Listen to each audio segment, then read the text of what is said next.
जय श्री राधे कृष्णा। हम सभी ने मिलकर दीपावली उत्सव बड़ी ही धूमधाम से मनाया।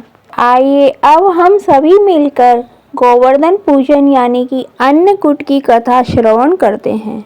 भगवान श्री कृष्ण बलराम जी के साथ वृंदावन में रहकर अनेकों प्रकार की लीलाएं कर रहे थे। उन्होंने एक दिन देखा कि वहाँ के सभी गोप इंद्र यज्ञ की तैयारी कर रहे हैं। भगवान श्री कृष्ण सबके अंतर्यामी और सर्वज्ञ हैं, वह सब जानते थे। फिर भी विनयावनत होकर उन्होंने नंद बाबा आदि बड़े बूढ़े गोपों से पूछा, पिताजी आप लोगों के सामने यह कौन सा बड़ा भारी काम, कौन सा उत्सव आ पहुंचा है? इसका फल क्या है पिताजी, आप मुझे यह अवश्य बतलाइए। नंद बाबा ने कहा, बेटा भगवान इंद्र वर्षा करने वाले मेघों के स्वामी हैं। वह समस्त प्राणियों को तृप्त करने वाला एवं जीवन दान देने वाला जल बरसाते हैं। इस जल से ही पृथ्वी के गर्भ से सामग्रियां उत्पन्न होती हैं। गायों को हरा हरा चारा मिलता है तथा जीविकोपार्जन की समस्या का समाधान होता है। मनुष्यों को खेती आदि प्रयत्नों के फल देने वाले इंद्र ही हैं। विभिन्न प्रकार की सामग्रियों से उनका यज्ञ कर हम इंद्र देवता को प्रसन्न करते हैं। भगवान शंकर आदि पर भी शासन करने वाले श्री कृष्ण भगवान ने भगवानंद बाबा और दूसरे ब्रजवासियों की बात सुनकर इंद्र को क्रोध दिलाने के लिए अपने पिता नंद बाबा से कहा, कर्म ही पूजा है। मनुष्य को चाहिए कि पूर्व संस्कारों के अनुसार अपने वर्ण तथा आश्रम के अनुकूल धर्मों का पालन करते हुए कर्म का ही आदर करे। जिसके द्वारा मनुष्य की जीविका सुगमता से चलती है वही उसका इष्ट देव होता है। इसलिए पिताजी हमें गौओं, ब्राह्मणों और गिरिराज का पूजन करना चाहिए। इंद्र यज्ञ के लिए जो सामग्रियां इकट्ठी की गई हैं उन्हीं से इस यज्ञ का अनुष्ठान होने दें। अनेकों प्रकार के पकवान, खीर, हलवा, पुआ, पूरी, जलेबी, कलाकंद, बालूशाही आदि से लेकर मूंग दाल तक बनाई जाए। ब्रज का सारा दूध एकत्रित कर लिया जाए। वेद पाठी ब्राह्मणों के द्वारा भली भांति हवन करवाया जाए तथा उन्हें अनेक प्रकार के अन्न, गौएं और दक्षिणाएं दी जाएं। गायों को हरा चारा दिया जाए और फिर गिरिराज को भोग लगाया जाए। इसके बाद खूब प्रसाद खा पीकर सुंदर सुंदर वस्त्र पहनकर गहनों से सज सजा लिया जाए और चंदन लगाकर गौ, ब्राह्मण, अग्नि तथा गिरिराज गोवर्धन की प्रदक्षिणा की जाए। पिताजी मेरी तो ऐसी ही सम्मति है।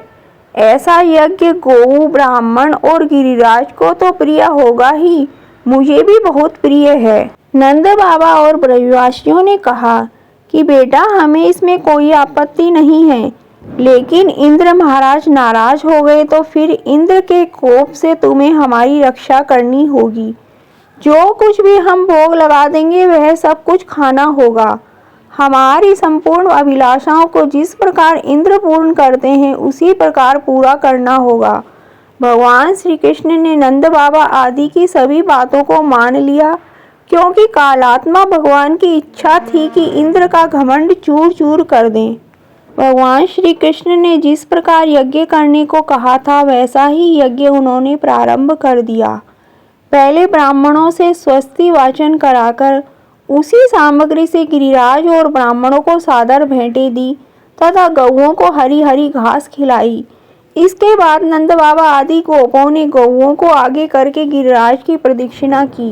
ब्राह्मणों का आशीर्वाद प्राप्त करके वह और गोपियां भली भांति श्रृंगार करके और बेलों से जुती गाड़ियों पर सवार होकर भगवान श्री कृष्ण की लीलाओं का गान करती हुई गिरिराज की परिक्रमा करने लगी। भगवान श्री कृष्ण गोपों को विश्वास दिलाने के लिए गिरिराज के ऊपर एक दूसरा विशाल शरीर धारण करके प्रकट हो गए तथा मैं गिरिराज हूँ इस प्रकार कहते हुए सारी सामग्री आरोगने लगे। एक रूप से पूजत है, एक रूप से रहे पूजाए, सहस पूजा फैलाए की मांग मांग के खाए। सभी जन गिरिराज बाबा का आशीर्वाद प्राप्त कर प्रसन्नचित्त हो रहे थे। उसी समय देवर्षि नारद इंद्र महोत्सव देखने की इच्छा से ब्रज में आ गए। पूछने पर ब्रजवासियों ने बताया कि श्री कृष्ण की आज्ञा से इस वर्ष इंद्र महोत्सव समाप्त कर दिया गया है। उसके स्थान पर गोवर्धन पूजा की जा रही है। यह सुनते ही नारद उल्टे पांव इंद्रलोक गए तथा खिन्न मुख मुद्रा में बोले, हे राजन, तुम महलों में सुख की नींद की खुमारी ले रहे हो। उधर ब्रजमंडल में तुम्हारी पूजा समाप्त करके गोवर्धन पर्वत की पूजा हो रही है।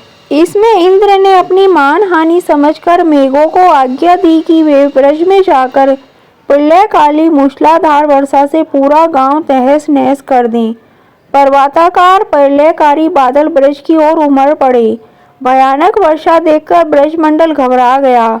सभी ब्रजवासी श्री कृष्ण के शरण में जाकर बोले, भगवान, इंद्र हमारी नगरी को डुबोना चाहता है, अब क्या किया जाए। श्री कृष्ण ने सांत्वना देते हुए कहा कि तुम लोग गौओं सहित गोवर्धन की शरण में चलो, वहीं तुम्हारी रक्षा करेंगे। इस तरह से समस्त ग्वाल बाल गोवर्धन की तराई में पहुंच गए। श्री कृष्ण ने गोवर्धन को कनिष्ठा उंगली पर उठा लिया और 7 दिन तक गोप गोपिकाओं ने उसी की छाया में सुखपूर्वक निवास किया। भगवान की कृपा से उनको एक छींटा भी न लगा। इससे इंद्र को महान आश्चर्य हुआ।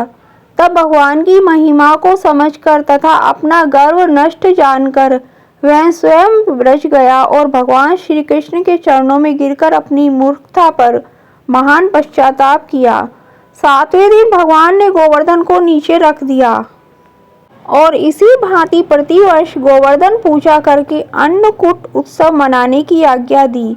तभी से यह उत्सव अन्नकूट के नाम से मनाया जाने लगा। अगर वीडियो पसंद आई हो तो लाइक करें, शेयर करें और कमेंट्स करके बताएं कि कैसी लगी।